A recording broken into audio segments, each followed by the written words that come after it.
Welcome back. Anakapalli GVMC పరిధిలోని compost yard పై స్థానికులు ఆగ్రహం వ్యక్తం చేస్తున్నారు. నగరం నడిబొడ్డున ఏళ్లుగా చెత్తను డంప్ చేయడం వల్ల చుట్టుపక్కల ప్రజలు తీవ్ర ఇబ్బందులు ఎదుర్కొంటున్నారని ఆరోపిస్తున్నారు. చెత్త నుంచి వచ్చే దుర్వాసన, దోమలు, ఈగల బెడదతో అనారోగ్య సమస్యలు పెరుగుతున్నాయని ఆవేదన వ్యక్తం చేస్తున్నారు. వర్షాకాలంలో చెత్త నుంచి వచ్చే మురుగునీరు భూగర్భ జలాల్ని కలుషితం చేస్తోందని ప్రజలు, ప్రజా సంఘాలు ఆందోళన వ్యక్తం చేస్తున్నాయి. సమస్యను పరిష్కరించాలని జీవీఎంసీ అధికారుల్ని కోరుతున్నారు. ఇక మరిన్ని వివరాలు డంప్ యార్డ్ నుంచి మా ప్రతినిధి షణ్ముఖ అందిస్తారు. పచ్చని నేలపై విషపు నీడ, ఇది ఎక్కడ అనుకుంటున్నారా? అనకాపల్లి జీవీఎంసీలో వెలిసిన డంపింగ్ యార్డ్. ఈ డంపింగ్ యార్డ్కి సంబంధించి మనతో మాట్లాడడానికి ఇక్కడ ప్రజా సంఘాల నాయకులు ఉన్నారు. వారిని అడిగి మరిన్ని విషయాలు తెలుసుకునే ప్రయత్నం చేద్దాం. సార్ చెప్పండి, అసలు ఈ డంపింగ్ యార్డ్కి సంబంధించి మీరు ఏమంటారు? ఈ డంపింగ్ యార్డు ఈ రాష్ట్రంలోనే కాదు, ఈ దేశంలో కూడా ఎక్కడ మున్సిపల్ ఆఫీసులో డంపింగ్ యార్డ్ ఉన్నది ఒక అనకాపల్లి పట్టణంలోనే ఉంది. ఇది ఒక మాజీ మంత్రి గారు చేసినటువంటి నిర్వాహం. అనకాపల్లికి మున్సిపాలిటీగా ఉన్నప్పుడు ఊరి చివర శారదానగర్ దగ్గర డంపింగ్ యార్డ్ ఉండేది. అక్కడ డంపింగ్ యార్డ్ ఉన్నదని తెలిసే కొంతమంది ఆ చుట్టుపక్కల ఇల్లు నివాసం ఏర్పరచుకున్నారు. వాళ్ళకి ఈ డంపింగ్ యార్డ్ కంపు వస్తుందని చెప్పని మంత్రి గారికి వినవిస్తే ఆలుచూలు సోలకుండా ఎడ్డినిందంటే దోణ్ణి ఎండలో కట్టండి అన్నట్టుగా ఇప్పుడు వెంటనే అక్కడ డంపింగ్ యార్డ్ని తీసేయండి అని చెప్పని ఆర్డర్ వేసి ఇది ఎక్కడో ఉన్నటువంటి రూరల్లో అచ్చిపేటకి తరలిస్తే అక్కడ అచ్చిపేట ప్రజలు తిరస్కరించి ఎంట తగిలారు. అక్కడ గత్యంతరం లేని పరిస్థితిలో కొప్పాక పట్టుకెళ్తే కొప్పాక ప్రజలు కూడా తిరస్కరించారు.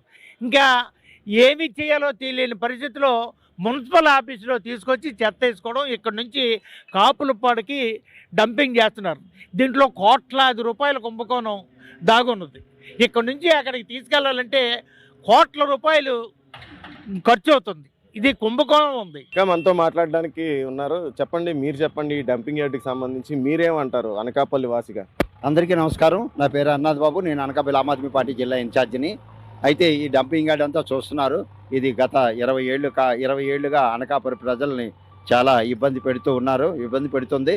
ఎంతమంది వచ్చినా సరే మేము దీన్ని తప్పనిసరిగా తీసేస్తాము, నన్ను గెలిపించండి అని చెప్పి ఇప్పటికి 4 ఎమ్మెల్యేలు ఈ డంపింగ్ యార్డ్ మీదే గెలిచారు. కానీ గెలిచి ఇంటికి వెళ్ళిపోయారు తప్ప డంపింగ్ యార్డ్ మాత్రం ఇక్కడే ఉంది. ప్రజలు అడుగుతున్నారు, ఎమ్మెల్యేలు బొరచాటుగా పెట్టుకొని వెళ్ళిపోతూనే ఉన్నారు. అయితే 20 ఏళ్ళ తర్వాత ఈనాడు అనకాపల్లికి మళ్ళీ అనకాపల్లి వాసులకి ఎమ్మెల్యే స్థానం దక్కింది కాబట్టి తప్పనిసరిగా ఈయనైనా సరే, స్థానిక ఎమ్మెల్యే గారైనా సరే దీని మీద చర్య తీసుకుంటారని చెప్పి ఆర్టీఏ పెట్టడం జరిగింది. 2-3 నెలల్లో క్లియర్ చేస్తామని చెప్పి 6 నెలల కింద లెటర్ ఇచ్చారు. ఇది ఇక్కడే ఉంది. దీనికి మెయిన్ కారణం విశాఖపట్నం జీవీఎంసీ కమిషనర్ గారు, స్థానిక ఎమ్మెల్యే గారు, జిల్లా కలెక్టర్ గారు, లోకల్ రాజకీయ పార్టీలన్నిటితో సమావేశం ఏర్పాటు చేసినట్టయితే ఈ డంపింగ్ యార్డ్ని ఎలా తరలించాలి, ఎక్కడికి పెడితే బాగుంటుందన్న ఆలోచన మేము చెప్పడానికి రెడీగా ఉన్నాం.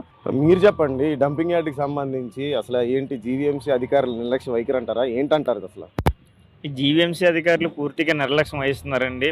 మేము బాగుంటే చాలు, మాకు ఆదాయం వస్తే చాలు, జీవీఎంసీ ఎలాగా లోపల ఉన్న చెత్త ఎలా పోయినా పర్లేదని చెప్పేసి అధికారుల నిర్లక్ష్యం పూర్తి స్థాయిలో కట్టుమిట్టుగా సరిపోతుంది. ఇక్కడ ఉన్నటువంటి జీవీఎంసీ మెయిన్ కమిషనర్ గారిని, కలెక్టర్ గారు కానీ సమస్యలపై అసలు స్పందించట్లేదు.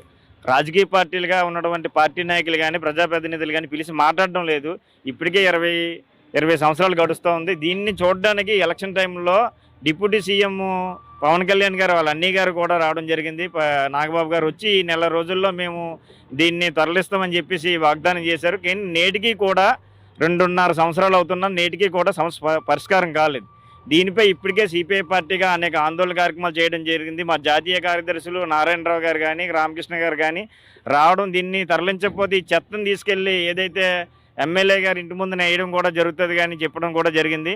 సమస్య పరిష్కారం కాలేని ఎడల ఉధృతాలు కూడా చేస్తామని చెప్పేసి ప్రజలందరూ కూడా, అన్ని రాజకీయ పార్టీలు ఆందోళన చేసినా నేటికి కూడా జీవీఎంసీ అధికారులు చేమకుట్టినట్లయినా లేదు. ఈ కంపోస్ట్ యార్డ్ మొత్తం కూడా వర్షం పడింది. ఇవాళ వర్షం పడితే మొత్తం నేలంతా చాలా చిందరవందరగా బురదగా తయారైంది.